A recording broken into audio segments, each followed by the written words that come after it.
وادی لیپا کشمیر۔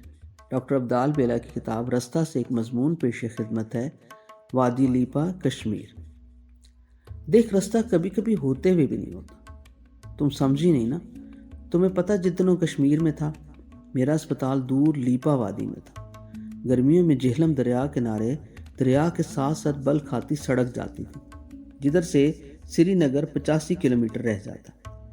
ادھر دریا پہ ایک پل تھا۔ پل پار کر کے ہم باریک سی سڑک پہ پہاڑ کے اوپر چڑھتے، پھر اس سڑک کا رخ دریا سے ہٹ کے پہاڑ کی دوسری سمت ہو جاتا۔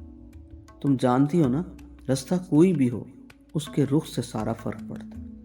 پہاڑ کے دوسری طرف رستہ پہاڑ کی پستی میں بنی ایک پتلی سی کچی سڑک سے جاتا تھا۔ جیپ صرف ادھر جاتی، کار سے وہ رستہ راہ نہیں دیتا تھا۔ راہ تھی بھی اتنی پتلی کہ سامنے سے کوئی جیپ آ جاتی تو دونوں آمنے سامنے رک جاتی۔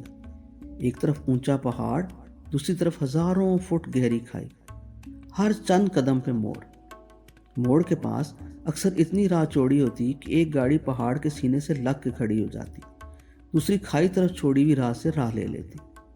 آمنے سامنے کھڑی جیپوں کی کوشش یہ ہوتی کہ کون پہلے اپنی گاڑی کو آگے پیچھے کر کے پہاڑ کے ساتھ چپکا لے تاکہ کھائی کی طرف سے دوسرا گزرے۔ راہ تو تھی، رستہ بھی تھا۔ وہ رستہ پہاڑ کے ساتھ گھومتا گھومتا کشمیر کی سب سے حسین وادی، وادی لیپا میں لے جاتا۔ اس وادی میں جو ہسپتال تھا، میں اس کا کمانڈنگ آفیسر تھا۔ جانا تو پڑتا، گیا۔ ریشیاں بڑی سڑک پہ آخری قصبہ تھا جہاں سے لیپا وادی میں اترنے کی راہ تھی۔ راہ ایسی بالدار، ہر 100-150 فٹ پہ موڑ، اور موڑ بھی اندھے۔ سڑک کبھی اوپر اٹھتی، کبھی نیچے جاتی۔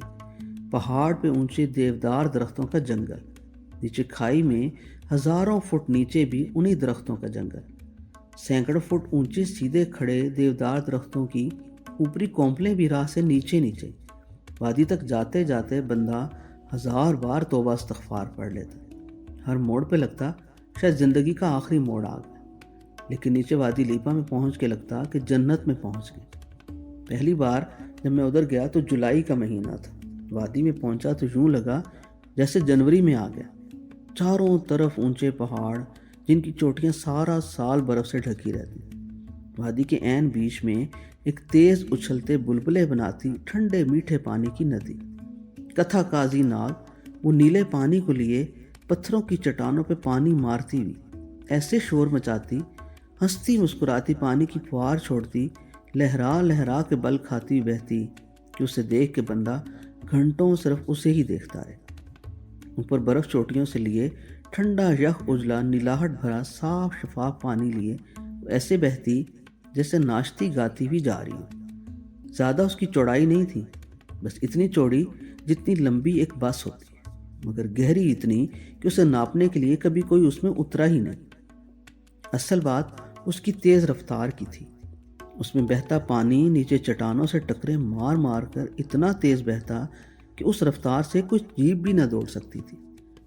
ندی کے دونوں طرف لیپا وادی کے لوگوں کے گھر تھے۔ جگہ جگہ لوگوں نے ندی پار کرنے کے پل بنائے تھے۔ کچھ پکے پل تھے، اکثر رسیوں سے بندھے ڈگمگاتے معلق پل۔ اسی ندی کنارے میرا ہسپتال تھا۔ ہسپتال میں مریضوں کا شور کم اور ساتھ بہتی ندی کے گیت زیادہ۔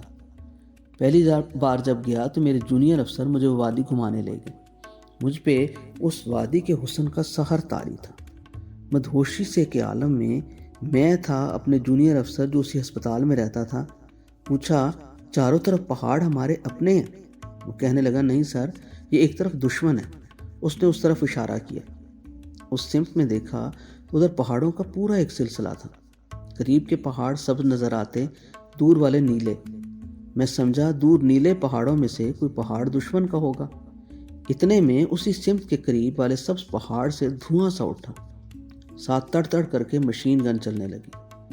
میرا جونیئر بولا، سر دشمن نے فائرنگ شروع کر دی، لیکن فائرنگ کا دھواں تو قریب کے پہاڑ سے آ رہا ہے، جس سامنے والا قریب کا پہاڑ کس کا ہے؟ یہی دشمن کا مورچہ ہے سر، میرا جونیئر بولا۔ فائرنگ ہوتی رہی، ہم درختوں کی اوٹ میں ہو گئے، پھر ہماری طرف کہ کسی مورچے سے دشمن کے ٹھکانے پہ ایسے بم گرائے گئے کہ وہ سبز پہاڑ دور نظر آنے والے پہاڑ کی طرح دھوئیں سے نیلا ہو گیا۔ انہی دنوں کی بات ہے، لیپا وادی کے ایک مقامی جاننے والے نے میری اپنے گھر پہ دعوت کی۔ ندی کنارے لکڑی کا بنا وہ ہٹ تھا، چھت اس کی لال، فرش اور دیواریں لکڑی کی، ہر کمرے کی بالکونی ندی کی طرف کھلتی تھی۔ گھر میں ہماری باتوں سے زیادہ آواز ندی کے گنگنا کے لہرا کے چلنے سے آتی تھی۔ کھانا بھی کشمیری، گوشتابے، پالک اوجڑی، گوشت کنڈی میں کوٹ کوٹ کے قیمہ بنایا ہوا، ریشہ ریشہ گوشت کا موجود لیکن ساتھ جڑا ہوا، اس گوشت کے بنے قیمے کے کوفتے، ایک ایک لقمہ جنت کا تحفہ۔ کھڑکی سے باہر فردوس سے بری، ادھر ایک بچہ قاعدہ لے کر اونچی آواز میں سبق یاد کرے، الف انار، بے بکری، پے پنکھا، سب اس نے رٹ لیا۔ پے پنکھا کی اسے سمجھ نہ آئے، سامنے تصویر بھی چھت کے پنکھے کی بنی ہوئی، بچے سے رہا نہ گیا، مجھ سے بولا انکل یہ پے سے پنکھا، یہ پنکھا کیا ہوتا ہے؟ میں ہنسنے لگا، کہا بیٹا تم جنت میں رہتے ہو، گرمیوں میں یہاں سردی اور سردی میں برف ہی برف، تم پے سے پانی سمجھو، یہ ندی کا ٹھنڈا میٹھا پانی۔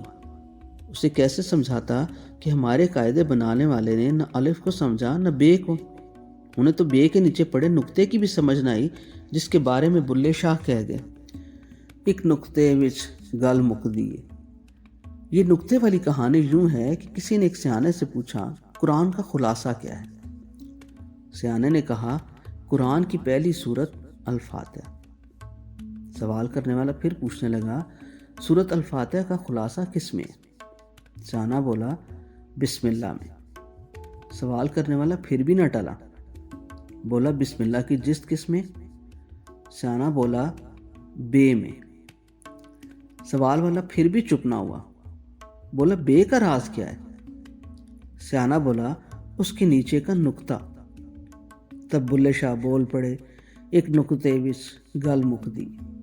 جو اپنی بے کے نیچے والے نقطے کو سمجھ گیا، جس نے اپنا آپ خالی کر لیا، وہ پک گیا، اسے نروان مل گیا۔ بات تو رستہ سے شروع ہوئی کہ کبھی کبھی رستہ ہوتے ہوئے بھی راہ نہیں ملتی۔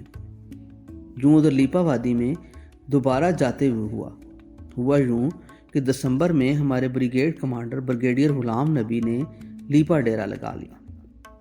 ادھر ہی تمام کمانڈنگ افسران کی میٹنگ بلا لی۔ مظفر آباد کے کئی کمانڈنگ افسران اس موسم میں ادھر جانے سے ڈرے اور مظفر آباد سی ایم ایچ میں داخل ہوئے۔ میں تو میڈیکل کور کا افسر تھا، میڈیکل بٹالین کا کمانڈر، مجھے بھی حکم ملا۔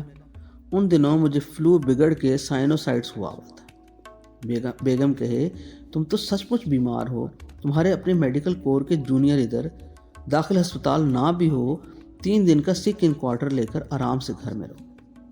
میں نے نفی میں سر ہلایا، ایک انگلی شہادت کی اٹھا کے کہا سنو، یہی تو وقت ہوتا ہے آزمائش پر، پورا اترنے کا، مجھے ہر حال میں جانا ہے، زندہ یا مردہ۔ اصل میں سردیوں میں لیپا وادی جانے والی کچی پہاڑ کی پسلی میں بنی ہوئی سڑک برف راہ کے تودوں سے غائب ہو جاتی۔ تب جہلم دریا پار کر کے ریشیاں سے آگے 16 گھنٹے برف میں چلنے کی راہ ہوتی، رستہ ہوتا مگر برف تلے دبا ہوا۔ تب کسی اور طرف سے برف میں گھنٹوں چلنے کے بعد لیپا وادی میں بندہ پہنچتا۔ ریشیاں جا کے جیپ کھڑی کر دی، پتہ چلا برف میں چلنے والا پیدل قافلہ رات کے آخری پہر نکلے گا، بشرطے برف باری نہ ہو۔ رات کے 2 بج گئے، قافلہ تیار، سب نے ہاتھ میں ٹارچ پکڑی ہوئی، راہ ساری برف ہی برف، اور برف میں پہاڑ چوٹی سے ایک رسی بندھی تھی، اس رسی کو پکڑے پکڑے اوپر چڑھنا تھا۔ قافلے کا سالار ایک حوالدار تھا، مجھے قافلے میں دیکھ کے اٹینشن ہو کے سلوٹ مارا۔ اس وقت میں لیفٹیننٹ کرنل تھا۔ بولا سر اجازت ہے، سفر شروع کروں؟ میں تو اس کا مقتدی تھا، راہ کا بھیدی اور قافلے کا امام تو وہی تھا۔ کہا چلو صاحب۔ کچھ دیر چلے تو برف باری ہونے لگی، پہاڑ کی چوٹی طرف جاتی برف راہ کی رسی ہماری کمر سے بندھی بیلٹ میں پروئی ہوئی تھی۔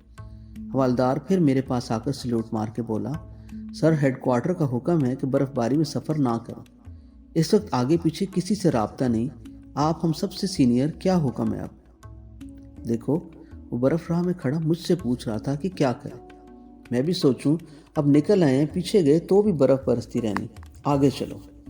قافلہ آگے چلتا گیا، راہ میں شیر گلی پہ قافلہ رکا۔ حوالدار نے ہمیں کچھ دیر آرام کرنے کی اجازت دے دی، مگر کہا صبح ہونے سے پہلے پہلے بقایا سفر ضروری، رات کے آخری حصے میں صبح ہونے سے پہلے پہلے۔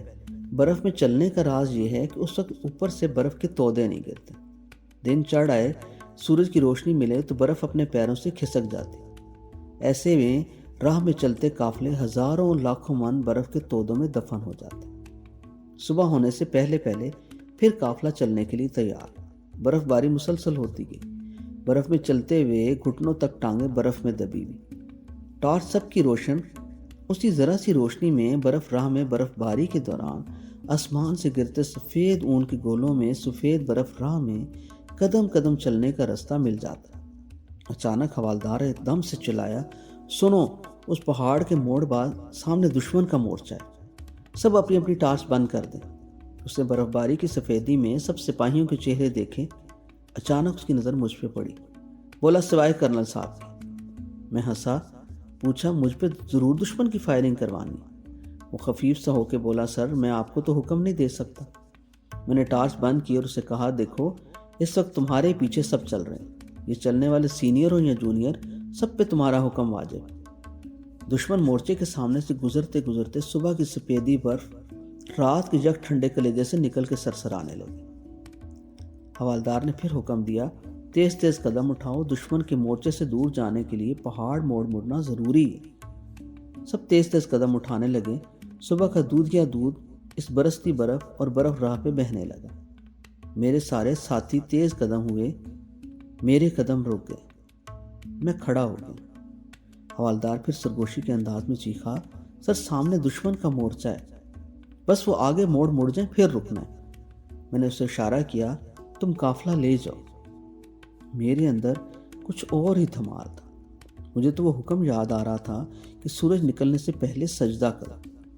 قافلہ لے کے پہاڑ موڑ گیا۔ میں ادھر گھٹنوں تک برف میں کھڑا، برف باری میں سجدے میں گر گیا۔ برف کے اندر ہاتھ کھول کے پھیلائے تو کوہنی تک برف ہی برف۔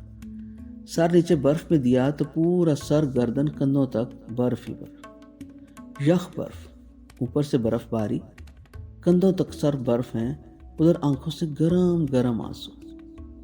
میرے سونے اللہ، تیرا رستہ کتنا سونا، تجھے زمین آسمان سب سجدہ کرتے، میں کیوں نہ کروں؟ پتہ نہیں کتنی دیر عجیب کیفیت میں برف میں دھنسا پڑا رہا۔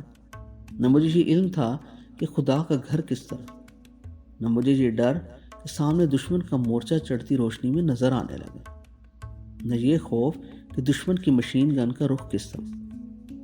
اس وقت بس ایک بندہ اپنے رب سے باتیں کر رہا تھا، برف میں دھنسا، روتے بلبلاتے ہوئے۔ پتہ نہیں کتنے آنسو نکلے، جو نکلے وہ برف میں برف کی ڈلیاں بن گئے۔ جب رو کے کچھ ہلکا ہوا تو اٹھا، اسی کو قدم قدم پہ یاد کرتے پہاڑ کا موڑ گیا، جدھر باقی کا قافلہ میرا انتظار کر رہا تھا۔ حوالدار کی جان میں جان آئی، بولا، سر میں نے 4 بندوں کی پارٹی تیار کر لی تھی کہ اگر دشمن مورچے سے فائرنگ شروع ہوئی، آپ شہید ہو گئے تو۔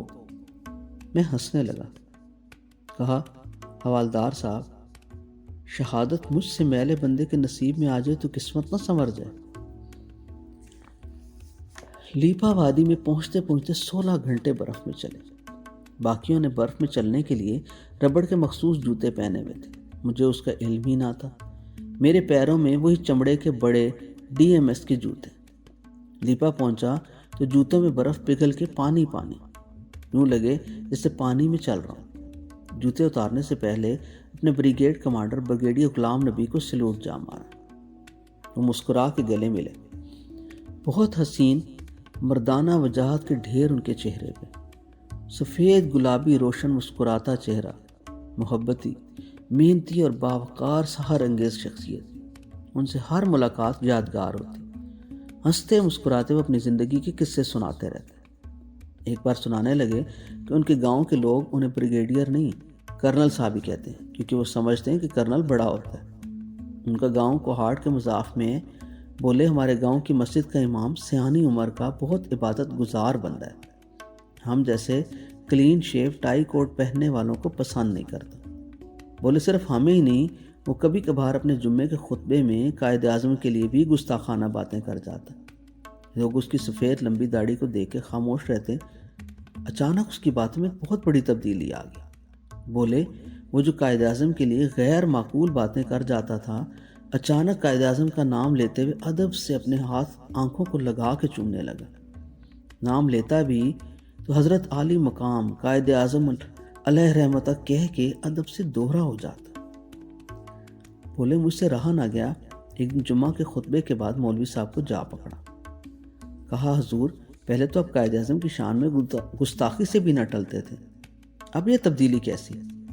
بولے مولوی صاحب کا چہرہ پیلا ہو گیا، سفید داڑھی کپ کپائی، آنکھوں میں آنسو آ گئے۔ بولے کرنل صاحب مجھ سے بہت بھول ہوئی، ان کے مقام کو نہ پہچانا۔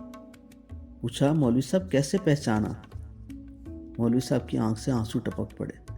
بولے کرنل صاحب زندگی بھر کی عبادات کا ثمر ایک خواب تھا، خواب میں آقا صلی اللہ علیہ وسلم کی زیارت ہوئی، مگر آقا صلی اللہ علیہ وسلم نے میری طرف دیکھا تک نہیں۔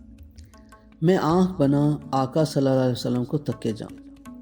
آقا صلی اللہ علیہ وسلم کی گود میں قائد اعظم بیٹھے ہیں اور آقا صلی اللہ علیہ وسلم انہیں اتنا پیار کر رہے ہیں کہ کیا بتاؤں۔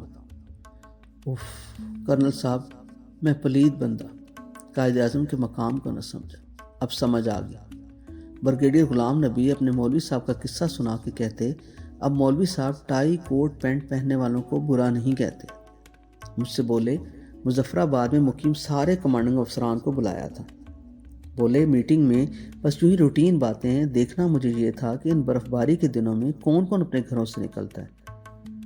بولے دیکھ انفینٹری، توپ خانے، آرڈیننس، ای ایم ای سب کمانڈنگ افسران کو بلایا تھا، وہ سب تمہارے میڈیکل کور کے افسروں سے سکھ ان کوارٹر کی چٹ لے کے گھروں میں بیٹھے رہے۔ آیا ادھر تو صرف ایک میڈیکل کور کا کمانڈنگ افسر۔ بولے وہ جانتے سردیوں میں ادھر آنے کا رستہ بند، ہیلی کاپٹر کبھی کبھار آتا، برف باری ہو رہی ہو تو وہ بھی نہیں پرواز کرتا۔ مجھے گلے لگا کے تھپ تھپاتے جائیں۔ بولے colonel Bela I am proud of you. انہی دنوں ریشیا کے مقام پہ ایک بیسک ہیلتھ یونٹ کا بورڈ دیکھا، اندر گیا تو ادھر ایک مقامی ٹھیکیدار کا کاٹ کباڑ۔ پوچھا یہ کیا معاملہ ہے؟ وہ چپ۔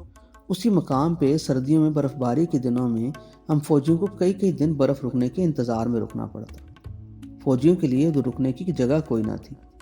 میں نے ان کے محکمے سے پتہ کیا کہ بی ایچ یو کی بلڈنگ میں ٹھیکیدار کیوں؟ وہ کہیں ہمارے پاس عملہ نہیں محکمہ صحت کا اتنا کہ ادھر رکھیں، بلڈنگ ہے بس۔ میں نے وزیر اعظم آزاد کشمیر سے بات کر کے لیپا اپنے ہسپتال سے ایک چھوٹا ڈسپینسری کا یونٹ لیا، ادھر وہ جگہ خالی کرا کے بسا دیا۔ فوجی افسروں اور جوانوں کو برف باری کے دنوں میں آرام دہ آرام گاہ مل گئی، وہ پڑاؤ آسان ہو گیا۔ انڈونیشیا میں بریگیڈیئر غلام نبی نے بھی پاکستان کے لیے آسانیاں پیدا کی۔ انڈونیشیا میں وہ ملٹری اٹیچی رہ چکے تھے۔ انڈونیشیا والوں کو وہ اتنے بھائے کہ انہوں نے اپنے ملک کا سب سے بڑا تمغہ انہیں دے دیا۔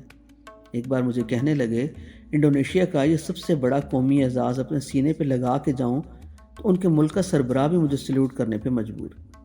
مجھے کہنے لگے تم اپنے لیے ستارے امتیاز کی سائٹیشن لکھو، میں جی ایچ کیو میں دستخط کر کے بھیج دوں گا۔ میں نے ہنس کے انہیں سلوٹ کیا اور آہستگی سے کہا سر آپ کی محبت بھری نگاہ میں جو ستارہ ہے وہ ہر ستارے امتیاز سے بڑا ہے، یہی کافی۔